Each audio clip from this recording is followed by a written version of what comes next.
The air inside the UN Security Council chamber was heavy, not with heat, but with something worse, tension. Cameras rolled quietly, translators waited with poised fingers, and world leaders whispered behind their hands. At the far end of the oval table, two men sat, separated by flags, protocol, and history, yet dangerously close in principle. On the left, Prime Minister Benjamin Netanyahu, seasoned, sharp, and unflinching. On the right, Captain Ibrahim Traoré, young, deliberate, and increasingly defiant. The two had never met in person. Their nations had never been allies. But that morning, circumstances forced the world to watch them speak under the same roof.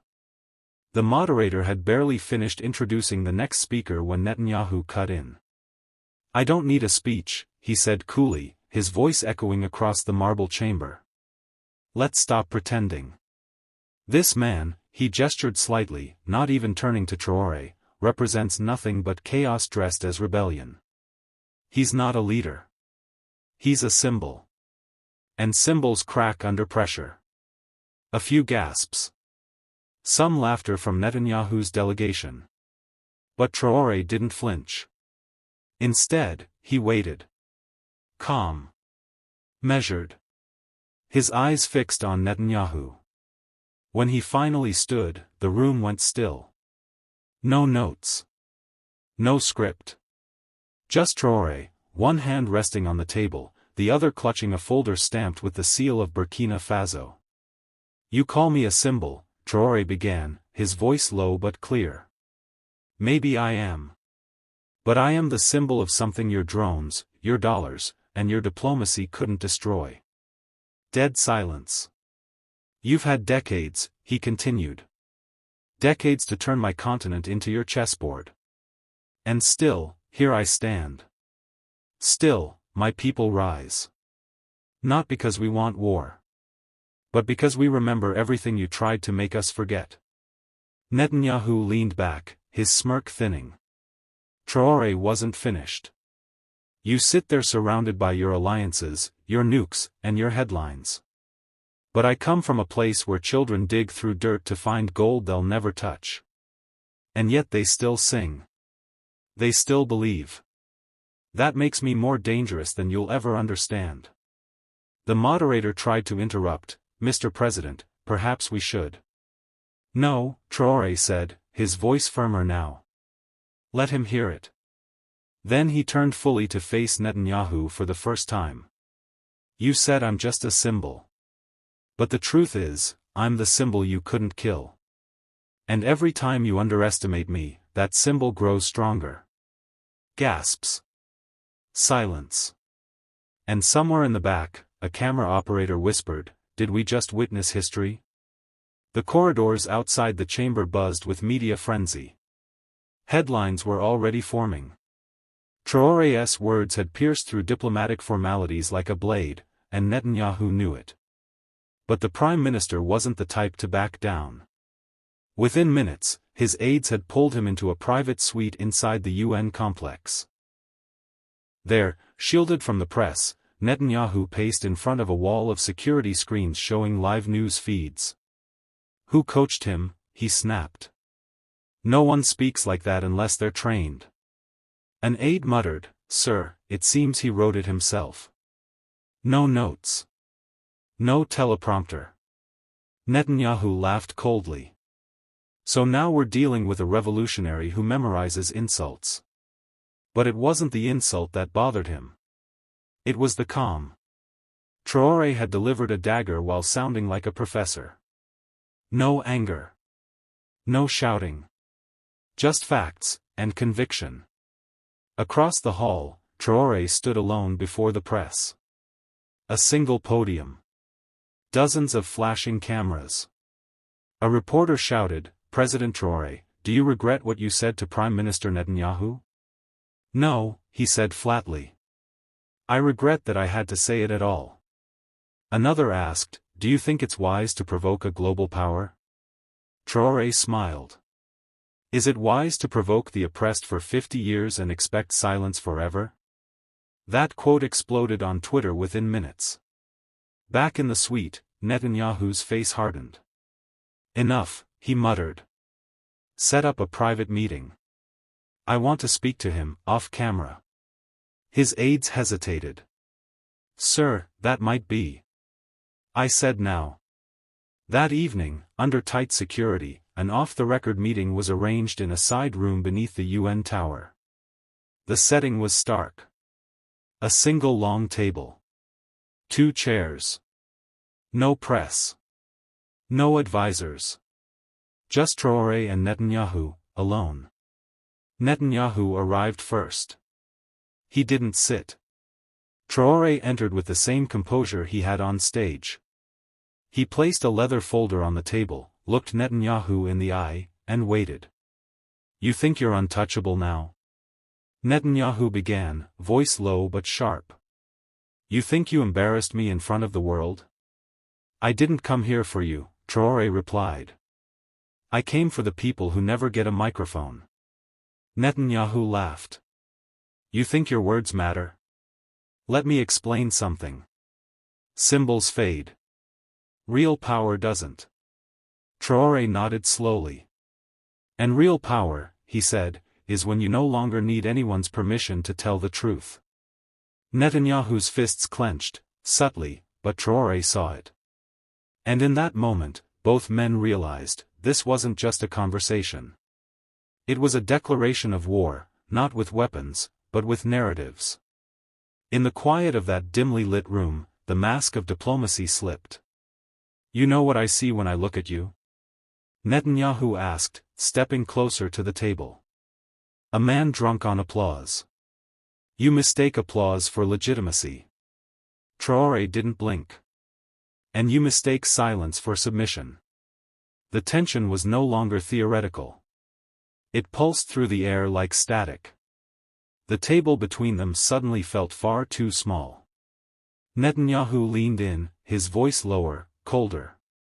You've gained attention. That's all. In 6 months, the world will move on. You'll still be a minor figure from a forgotten country. Traore held his gaze. My country isn't forgotten. It's been silenced.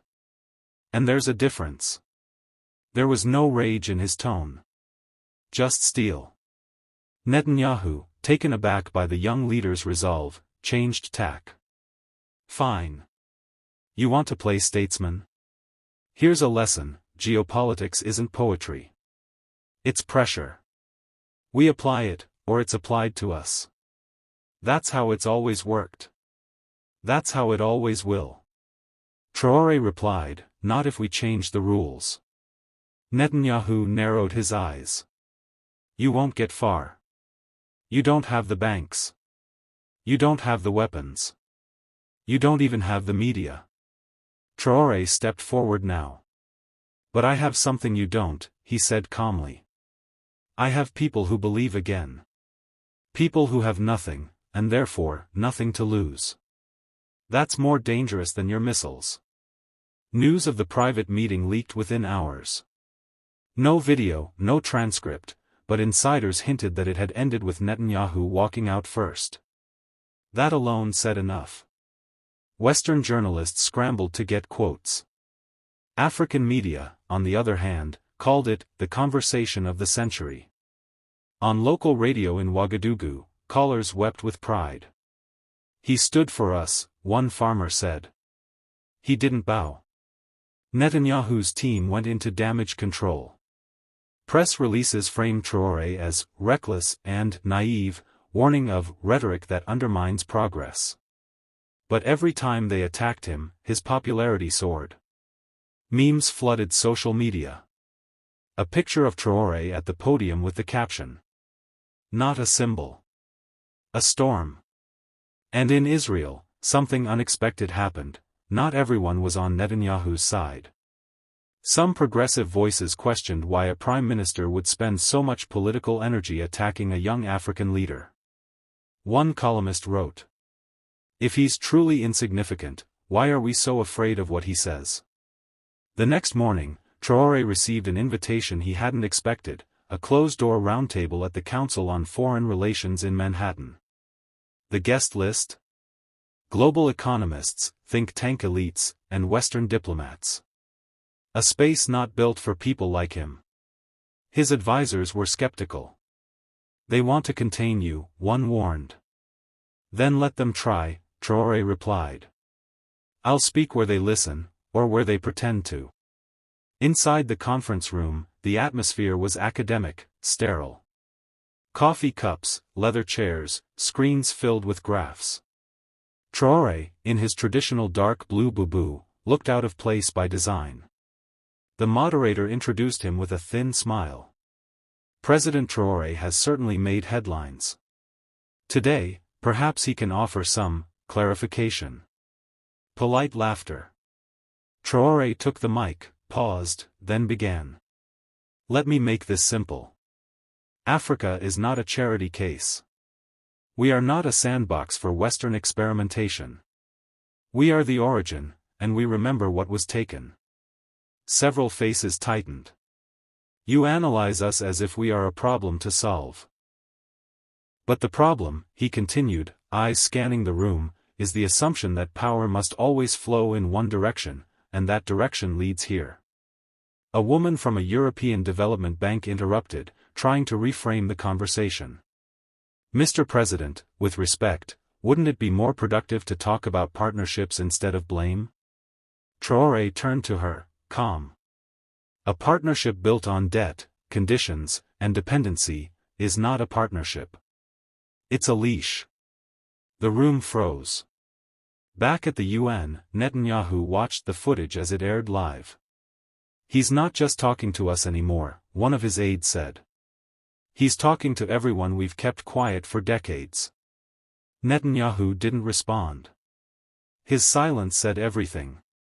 Behind the scenes, Israel's Ministry of Foreign Affairs drafted a subtle campaign, counter-narratives, op-eds, diplomatic pressure. But nothing stuck. Traore wasn't attacking nations, he was exposing structures. And that made him harder to target. In the streets of Nairobi, Dakar, Johannesburg, murals appeared overnight. Traore's face beside slogans like, "We remember. No permission needed. Power answers to people." Back home, elders began calling him by a new nickname in Mossy. Cowed Poco, the one who spoke back. 3 days after the council meeting, Traore received a private message from a high-level intermediary. It bore no official letterhead, no insignia, but the tone was unmistakably governmental. The message was simple. Let's talk. Discreetly. Jerusalem is open to Backchannel dialogue. His advisors debated fiercely. It's a trap, one warned. They want to neutralize you, diplomatically or otherwise. Another said, it means they see him as a real threat. That gives us leverage. Traore listened, then finally replied, set the call. But we record everything. The video call was scheduled for 3 a.m. Ouagadougou time. 2 Israeli officials appeared on screen, not Netanyahu, but close enough. The conversation began with pleasantries. Quickly, it turned strategic. We don't need to be adversaries, one official said. You're a rising figure. We can help shape your rise, in return for moderation.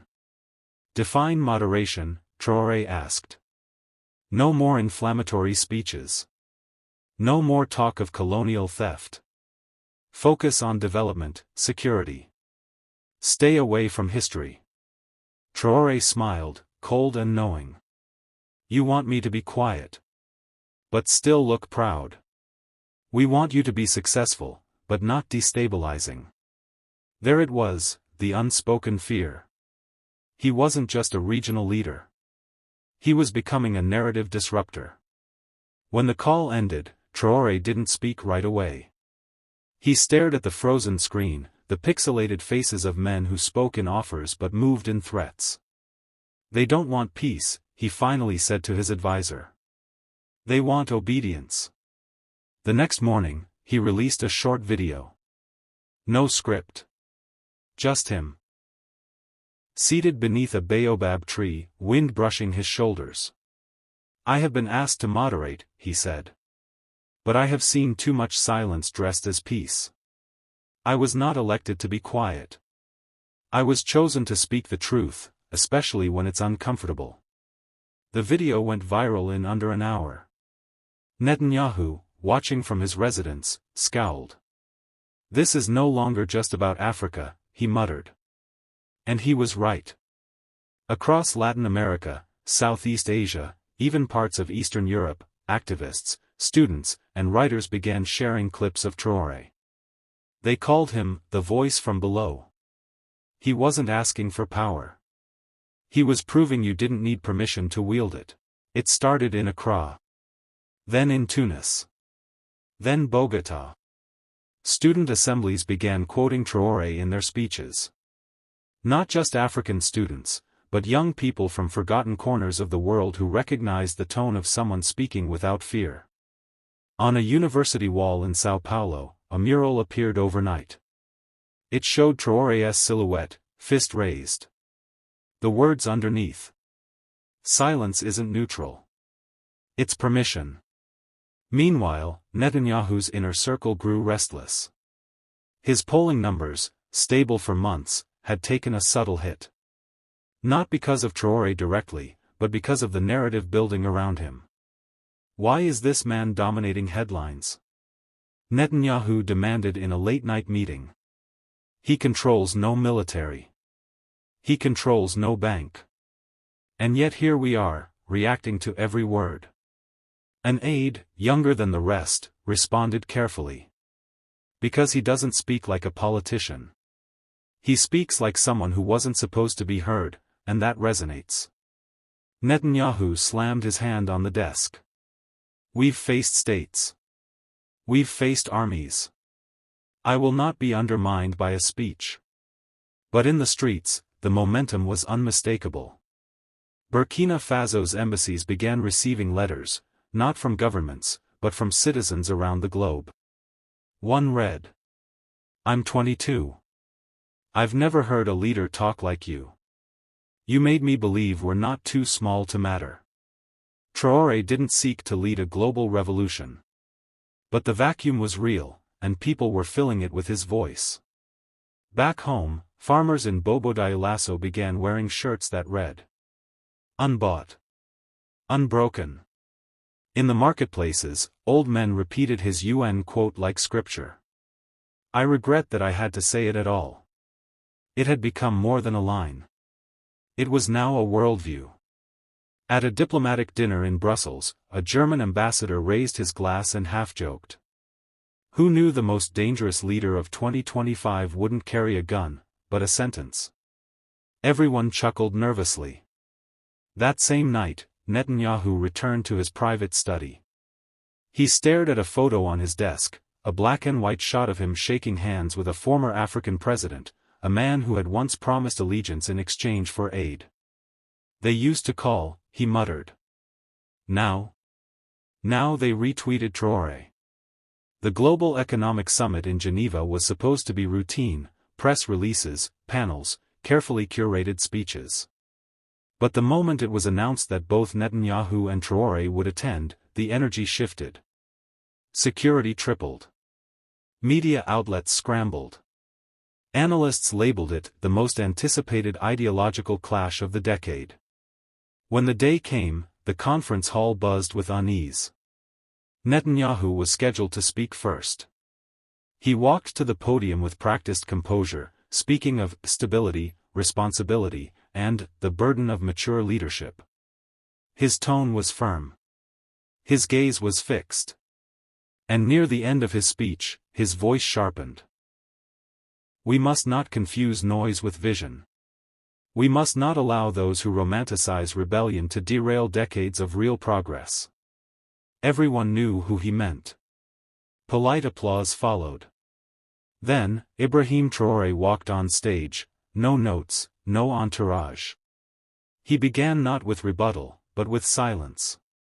10 seconds. Then 20. Only his eyes moved, scanning the audience. Then, there is a kind of peace that sounds like quiet, he said. And there is a kind of quiet that smells like fear. He didn't raise his voice.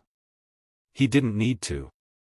I was told I romanticize rebellion, he continued. But what is romantic about hunger? About forgotten villages? About children growing up knowing what a drone looks like before a stethoscope? A murmur rippled through the crowd. Traore went on. I do not wish to destabilize the world. I wish to remind it of what it chose to forget. Backstage, Netanyahu remained stone-faced, but his fingers twitched against his chair. A Swiss journalist whispered, "We're witnessing a generational reckoning." An older French official scoffed.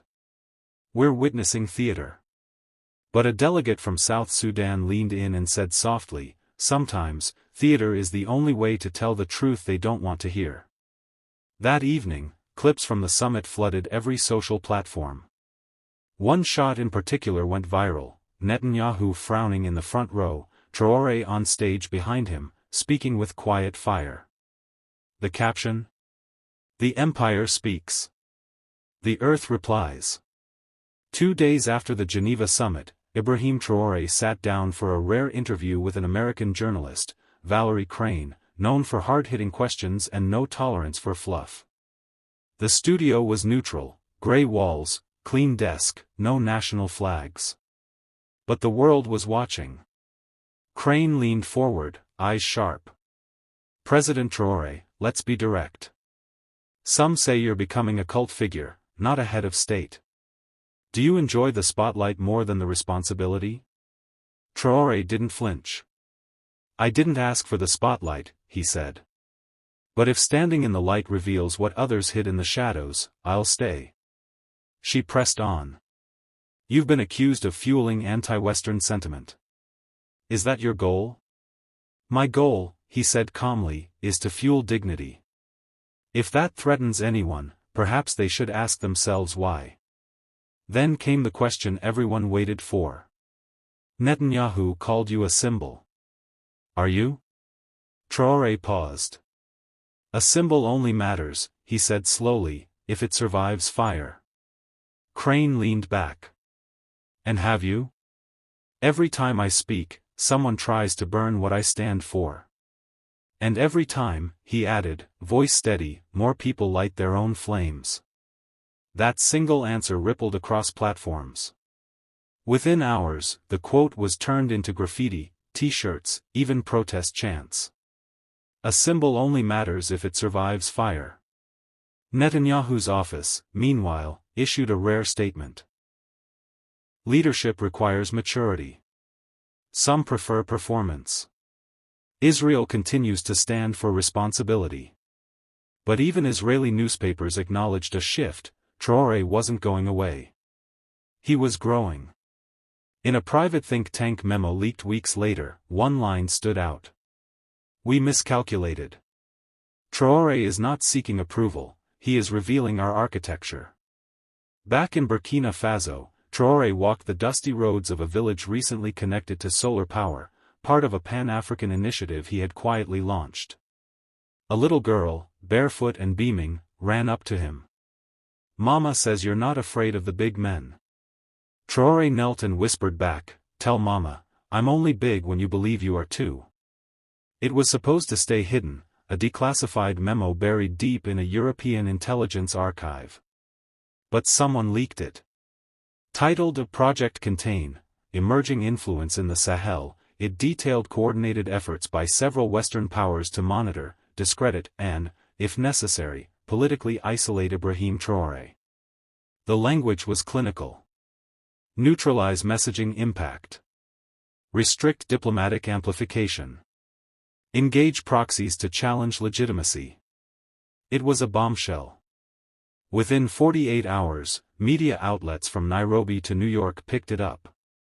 Hashtags trended globally. Even leaders who had previously remained neutral condemned what they now called neo-colonial surveillance. Netanyahu, though not named directly, was implicated through diplomatic cables referenced in the annex. He called an emergency press conference. "There are always efforts to manage global narratives," he said. "But conspiracy theories about silencing African voices are dangerous and irresponsible. But the damage was done. That same night, Traore gave a speech from Ouagadougou's Independence Square, not from a balcony, but from street level, among the people. He wore no suit. Just a simple linen shirt and leather sandals. "Today," he said, "you've seen proof.